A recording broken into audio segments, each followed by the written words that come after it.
Welcome back to The Burn with Ryan Van Dever, presented to you by Hot Zone Sports. The information that you need to know, built with you in mind, for the people, by the people, and with the people. Make sure you like the video, subscribe, and share it with your friends. On today's episode, CeeDee Lamb got paid today. Patriots conundrum with Drake Maye and Jacoby Brissett continues, and Deion Sanders makes another mistake. Now, let's go on to the episode.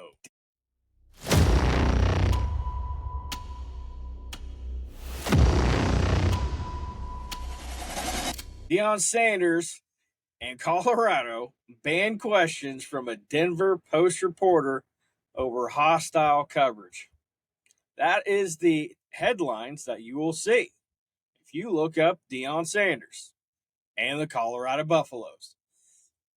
On Friday, the University of Colorado informed local news outlet the Denver Post that head coach Deion Sanders and the Buffaloes football program would no longer be offering responses to questions from columnist Sean Keeler. In a statement to the Denver Post, the university cited a series of, quote, sustained personal attacks, end quote, on the football program and its head coach as the reason behind the changes. Quote, after a series of sustained personal attacks on the football program, sorry, I'm having a hard time not laughing at this shit.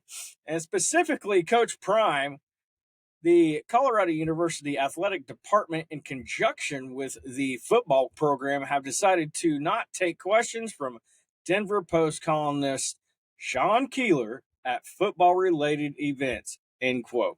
Per the Denver Post, when asked for specific incidents of hostile coverage, CU Athletics referred to a series of nicknames Keeler previously used to describe Sanders, including, and those nicknames and phrases were Deposition Deion, Planet Prime. Probably my favorite of all of these is the Bruce Lee of BS. I'm not sure how the hell he came up with that one, but congratulations, that was classic. The Deion Kool-Aid and Circus, which I'm sure we can all agree the Colorado Buffaloes football program is a little bit of a circus every single year. And this is only the second year, but here we are. Now, I get it. I really do. You don't want negative coverage, seeds planted into your program. But this seems a little soft to me. But honestly, you brought it on yourself. And by you, I mean the Colorado Buffaloes and Deion Sanders yourself. The Buffaloes started out hot last year, defeating TCU. Nobody really saw it coming, except a few people. And this really isn't ever talked about, but I'm going to talk about it. But they started hot right out the gates. And then it turned into a massive ice bath or something else really, really cold. The program completely cratered. Then in the offseason, there was a lot of noise coming out of Colorado. Surprise, surprise. Deion's son, Shedeur Sanders, the quarterback of the Buffaloes, attacked former players who voiced their opinion about the program. Last I checked, players can do whatever the hell they want and talk about whatever program they want. If you have a disgruntled worker that leaves the workplace and the next place asks them, well, what happened? You were so high up in the company. They're going to tell you what happened. But the difference is they're not going to attack you on Twitter. It really feels like Deion Sanders wants everyone to toe the line. Meaning that if you're part of the media or reporters, you got to toe that line where there's no negativity, no difficult questions, no twisting of the words, which we all know columnists and beat writers, they like to pick and choose what words they talk about.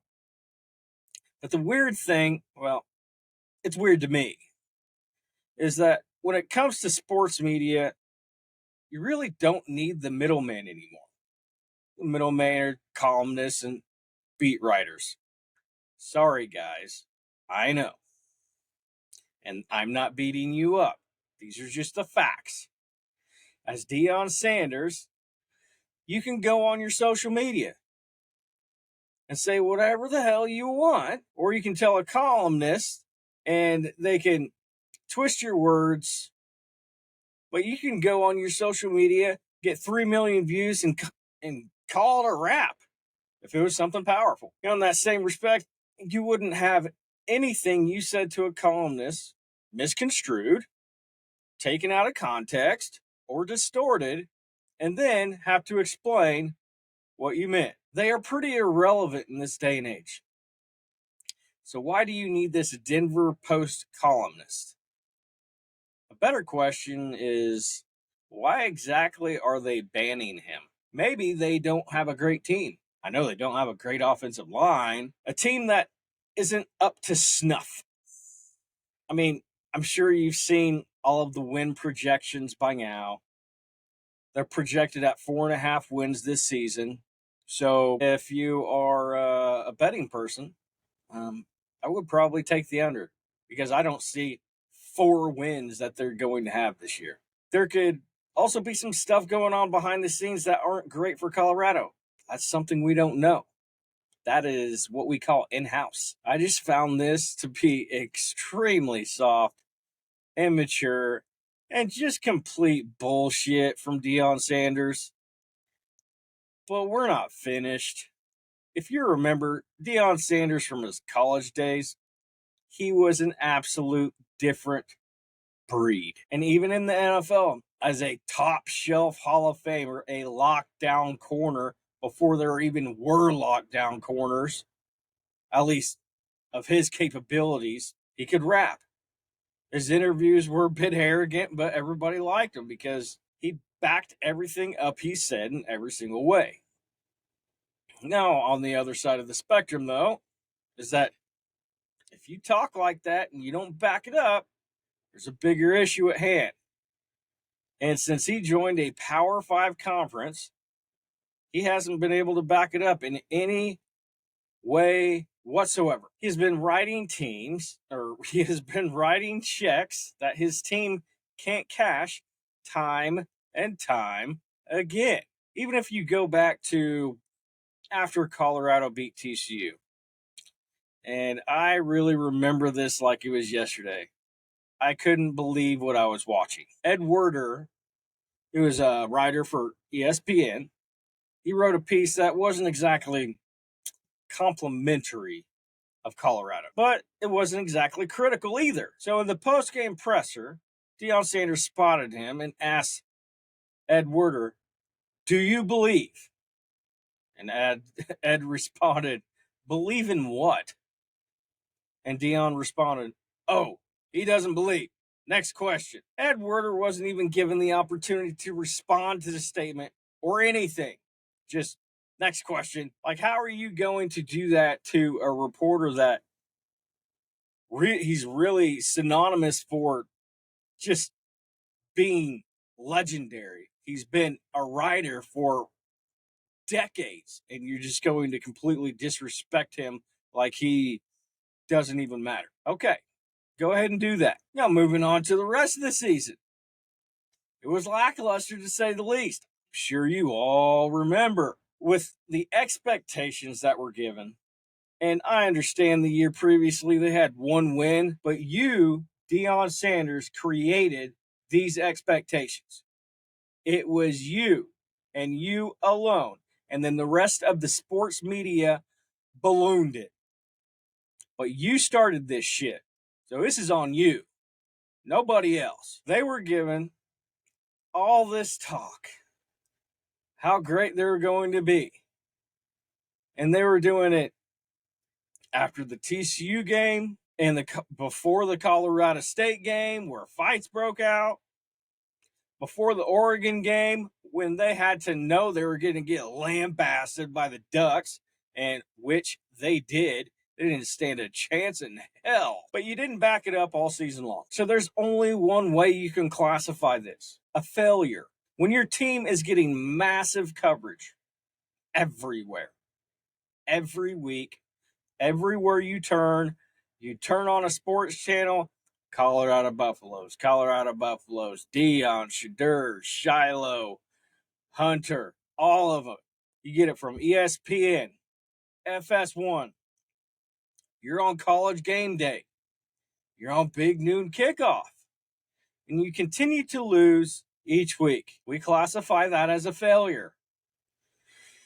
You know, a couple of weeks ago, there was a CBS affiliate in Denver. You may or may not have heard about this. So let me throw you a little knowledge. The CBS affiliate in Denver gets ready to ask Deion a question. And this reporter is interrupted by Deion Sanders, where he says, "I'm going to stop you right there.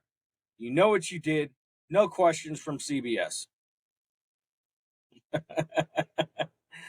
We end up finding out later what he was upset about is an article from CBS.com. Yeah, that's the national CBS, which is basically an opinion article, right? Where they are ranking the Big 12 coaches. Colorado is new to the Big 12, so Deion Sanders is a coach, so he's going to be involved in this opinion article. Where did they rank Deion? I'll tell you. They ranked him 15th. There are 16 teams in this conference. The only person that was ranked behind him was the coach from Arizona. So he was obviously mad at the CBS article that he wouldn't let a local CBS affiliate from Denver ask him a question. In this article, they had Kyle Whittingham, obviously at number one. I mean, he's running a freaking powerhouse. You had Lance Leopold at number two, who has continued to build this KU program, and he's starting to get even more four-star recruits. So he's continuing to build, continuing to get transfers. So they're looking good this year.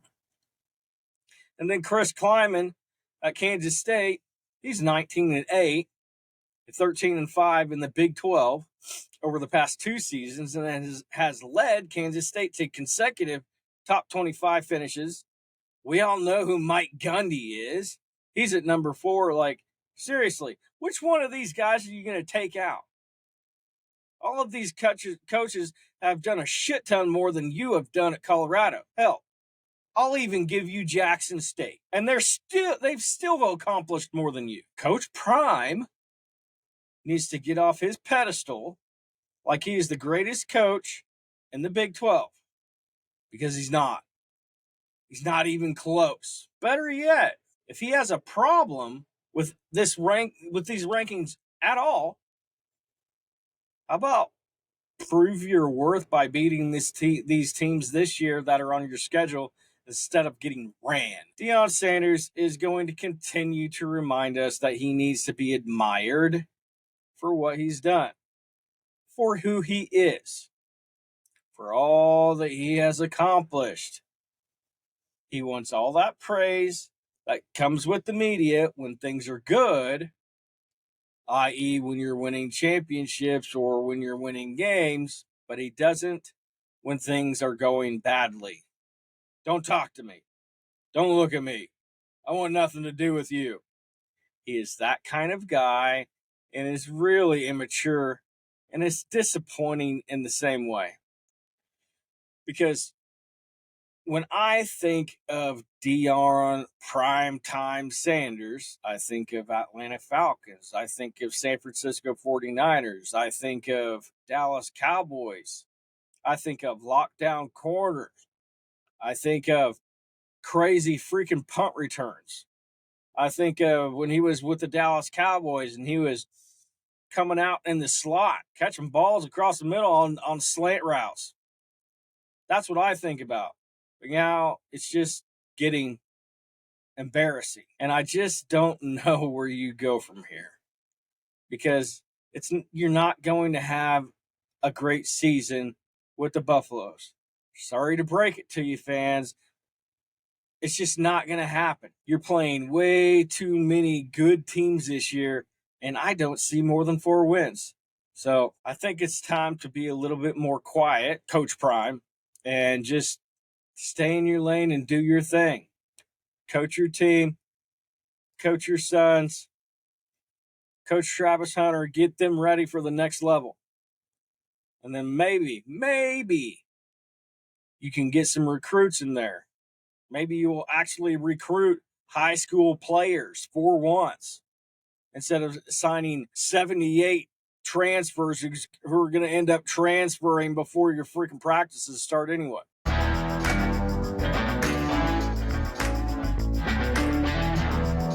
Drake Maye versus Jacoby. The New England Patriots have a conundrum on their hands, and it didn't exist at the beginning of training camp. Now, in their last game, Maye took over for veteran Jacoby Brissett after the team's first series against the Commanders and gave Patriots fans reason for hope that he could become a good starter down the road.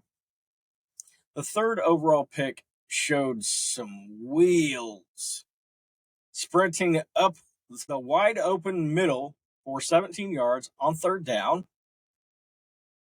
And on 2nd and 2, Maye stepped up in the pocket to avoid pressure and placed an accurate throw to fellow rookie Jalen Polk for a 29-yard gain.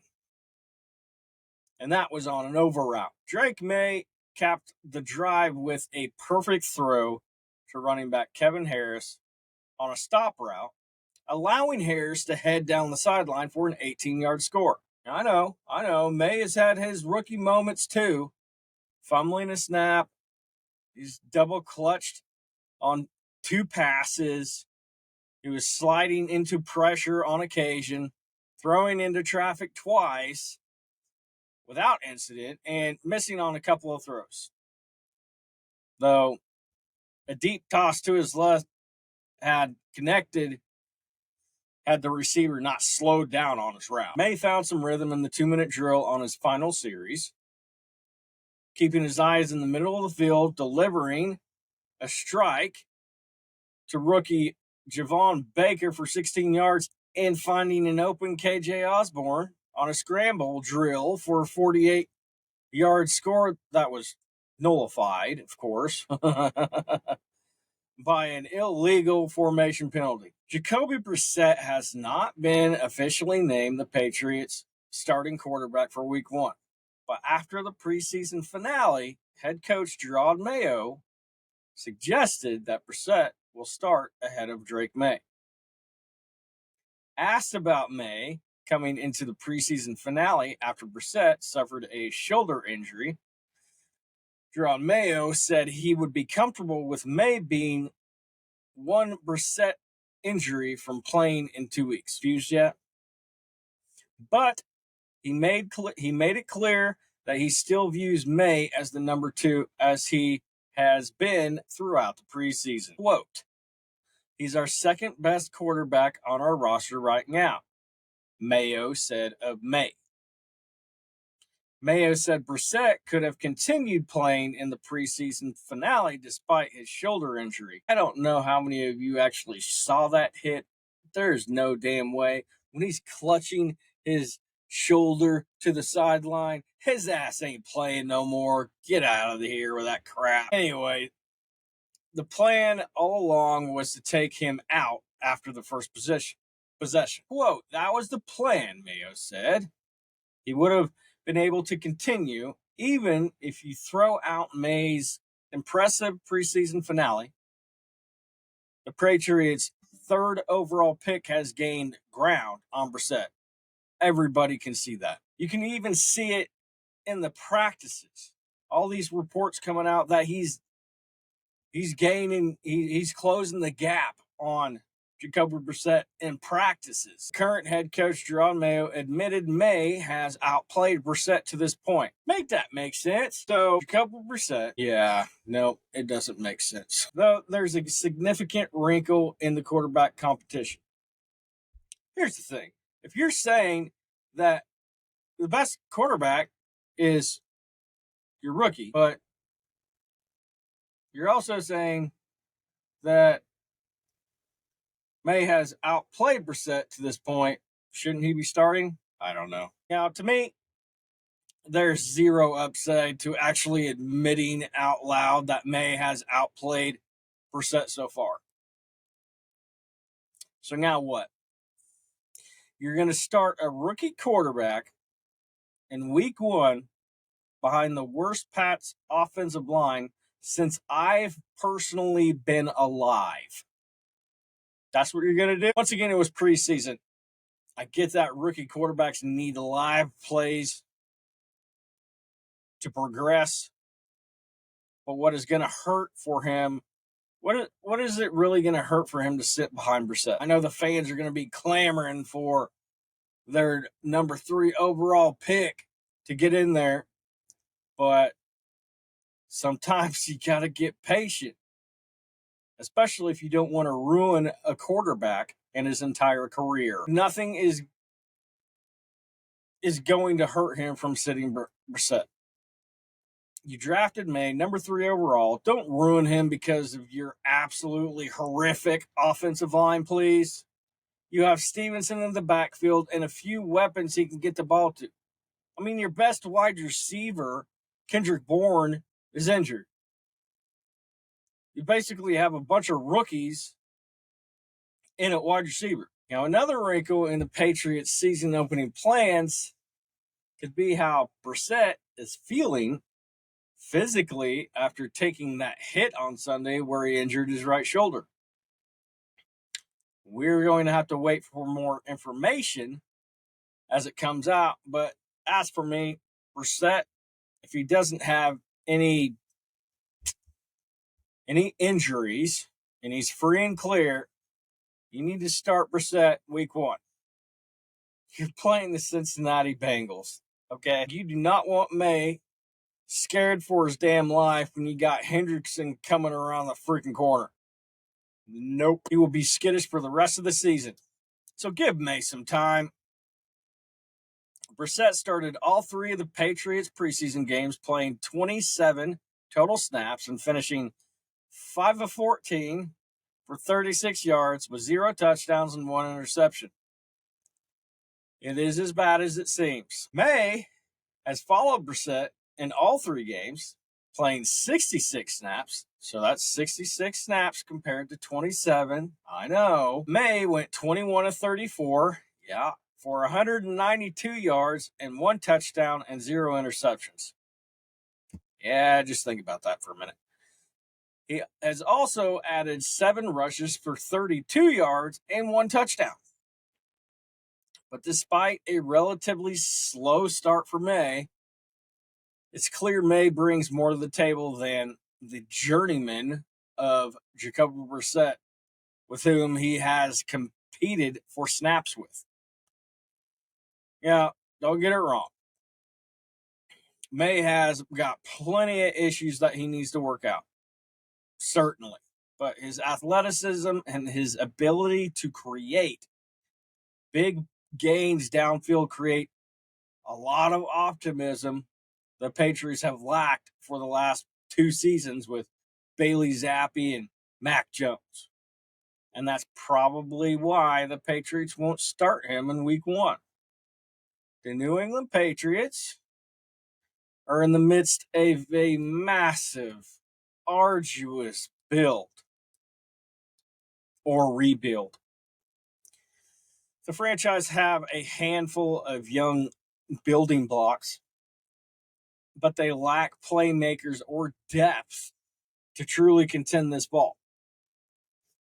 Now, Maye could change that, but not on his own.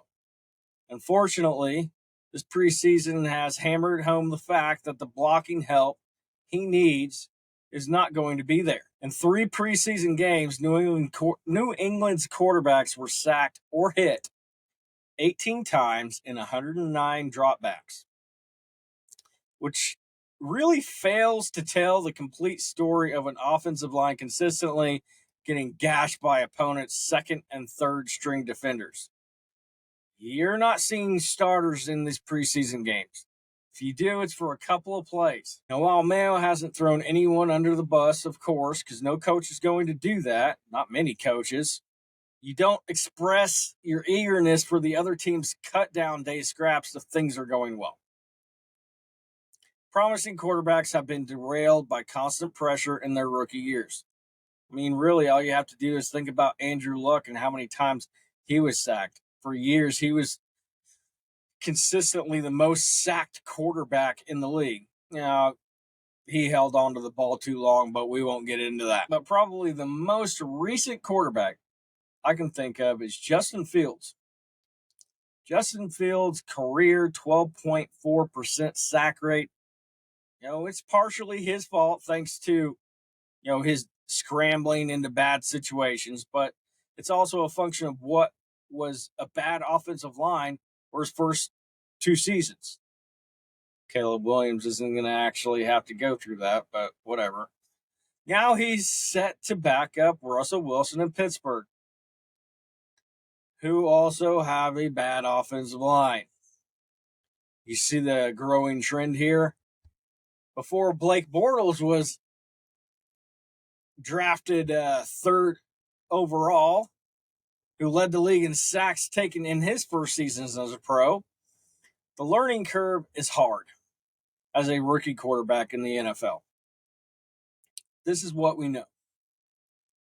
Without having to focus on your footwork or processing routes while 300-pound men are relentlessly bearing down on you, you got to get it right, and the Patriots rebuild is dropping into gear as we speak. But if you get it wrong, well, do you remember those late 90s Browns quarterbacks? Little food for thought.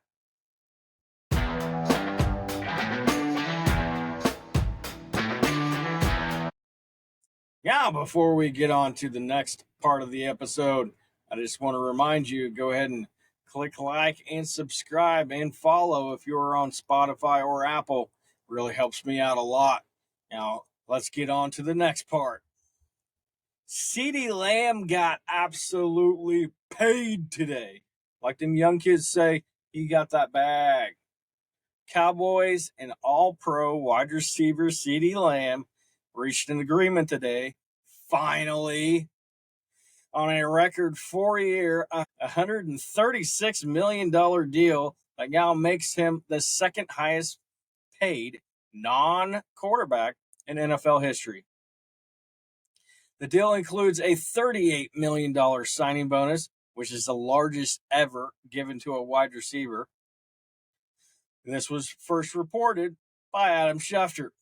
The $38 million signing bonus was the largest ever for a wide receiver. Like I said, he trails only the Minnesota Vikings wide receiver Justin Jefferson, the 2022 NFL Offensive Player of the Year, who signed a 4-year, $140 million contract on June 3rd. Lamb led the NFL with 135 catches and ranked second in the league with 1,749 receiving yards and was third in the NFL in receiving touchdowns. Yes, he deserved to get paid, no matter how many people say he didn't. His 135 catches and 1,749 receiving yards broke both of Pro Football Hall of Famer Michael Irvin's single-season records from 1995. The last year the Cowboys won a Super Bowl. Yes, I needed to add that in there. Lamb has more than earned the honor of wearing number 88. In case you were wondering if he should be wearing number 88. I think it's abundantly clear that he has earned that. The Cowboys opted to play the waiting game regarding Lamb's contract instead of seeking to set the market. Something they did in 2019 when they re-signed running back Ezekiel Elliott to a 6-year, $90 million extension. Now, the school of thought there was to ultimately reset the market at the wide receiver position anyways, aside from Jefferson. Now, this is always a fun aspect for me to look at. So here you go. I saw it. Now you're going to see it as well. CeeDee Lamb is going to make $64.69 per minute, $3,881.28 per hour. Feel poor yet? $93,150.68 a day, $2,833,333.33 per month. This deal had to get done, though. Without him on offense, the second most important playmaker on offense behind the most important position on the field, quarterback, yes, it had to be done. Without him on offense, there is nothing and absolutely nothing that scares you about the Cowboys offense. And that's not saying a lot in regards to the depth the Cowboys have a bunch of guys named Jalen and Ezekiel Elliott. Unless the Cowboys were planning on doing a complete rebuild by letting Dak go, CeeDee Lamb go, and Parsons, and drafting Deion Sanders number 1, I know, massive hypothetical, this extension was always going to get done. Now, the question here is, are they going to be able to get a deal done with Dak during the season? I know the Cowboys want to see what they have in Dak Prescott this season. But why? He's already proven the type of quarterback he is. There's a reason why you gave him an extension before, because you already know what type of quarterback he is. You probably know his strengths and weaknesses at this point. You probably know what he eats when he wakes up. You probably have the app to his sleep number bed. Has Dak Prescott taken them to a Super Bowl?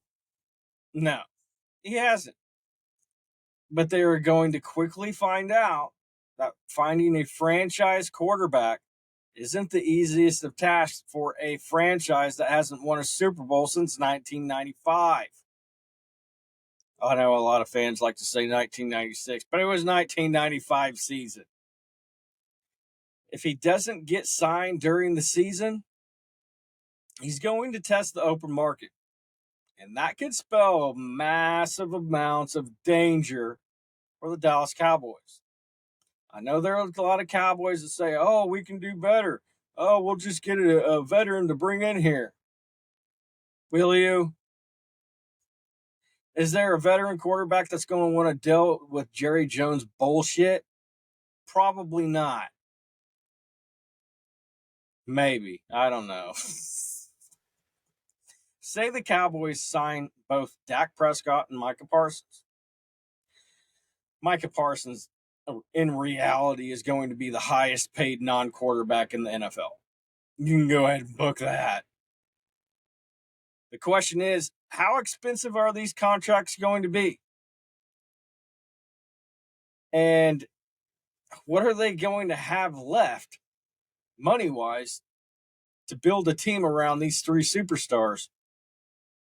And could they have shaved off a few million here and there to make more room to bring more upper-tier players that could actually perform to a higher standard? I mean, these are valid questions that need to be answered. That's something for a different day. But I truly am glad they got it done. No, I'm not a Cowboys fan, but I'm glad that drama is over with. CeeDee Lamb is where he belongs. Dak Prescott got his weapon back, and the rest of the team and the staff can now focus on the here and the now. Now, I would slowly bring him back into the fold. I wouldn't do a full force. He has not had any training camp. He hasn't had any type of training whatsoever, besides what he's been doing in the offseason by himself. That's what holdouts do. So let's just say a prayer for a moment that he does not have any soft tissue business that happens because of the holdout that occurred, because that seems to be a constant from the players that aren't in training camp over the years. Next up is Dak Prescott. I don't think it's a shock that this man holds the hammer, he holds the straight flush, he holds absolutely everything. So we're going to see if big, bad old Jerry wants to get this deal done. The question is, with all this talk in the offseason, when all these fans were talking bad about Dak Prescott and his family, the family of Dak Prescott was getting into the fold, saying that he can do better, he doesn't need to stay in Dallas, and yada, yada, yada. Question is, does he want to stay in Dallas? I understand there's no income state tax, but what's that matter to a player that feels underappreciated? Are you going to actually want to re-sign with the Dallas Cowboys? If you go to a job and you go there every single day and your boss is always barking at you, your other employees are always barking at you, you know that you're one of the best employees in that place, but you feel massively underappreciated, how long is it going to take before you go and find another job and quit that job? Feeling underappreciated is one hell of a determining factor on whether you want to stay somewhere.